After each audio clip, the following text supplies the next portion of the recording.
Gawin niyo po ito para lahat ng mga negative energy sa loob ng inyong tahanan, lahat ng mga kamalasan na yan ay marireverse, imbis na kamalasan ay puro kaswertehan ang darating. Ito po sa pamamagitan ng 3 bawang.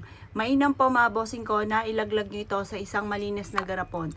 At pagkatapos mga bossing, kapag napansin niyo po ng inyong pong tubig ay parang siya po lumabo kagad, yan po ay marami na nahigop kagad na negative energy. Maraming negative energy sa loob ng inyong tahanan. Pero kung hindi naman po siya lumabo kaagad, okay lamang po yan, very good po yan. Mas maganda po ang ibig sabihin po niyan. Ibig sabihin, ang inyo pong tahanan ay sagrado at hindi po siya napapalibutan ng mga negatibo.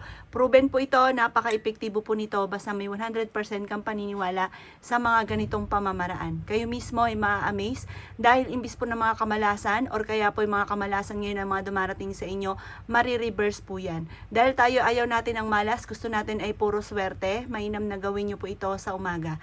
At kailangan nyo po lang po ng 3 bawang. Ito po, kapag hindi naman nagdudumi, huwag nyo na po siyang itatapon. Pero pag once na nagdumi po siya, palitan nyo na lamang po yung bawang or kaya po itanim nyo po yung bawang. Basta yung tubig ay itatapon sa lababo. At yan po ililinisan nyo po muning mabuti. Ito po lagayan po ninyo ng tubig. Ang dulot nito ay napakaswerte. Magpapalapit ito or magtatawag ito ng maraming pera. Magpapalapit ito ng swerte. Maraming blessing ang darating. Kayo mismo ay ma-amaze dahil magsusunod-sunod ang mga swerte na darating po sa inyo. Kayo po, basta positive lamang.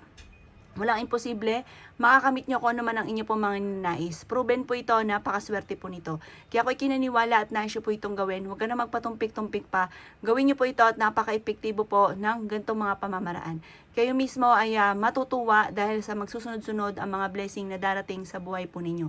Basta gawin nyo po ito ng pasikreto lang na walang kahit sino man ang nakakaalam upang sa ganoon hindi makontra ang inyong mga ninanais. Ito po ilalagay nyo sa likod ng inyong pong pintuan ng main door at ang dulot nito ay napakaswerte. Basta pwede rin to sa inyo pong negosyo para araw-araw ka na magkaroon ng malaking benta.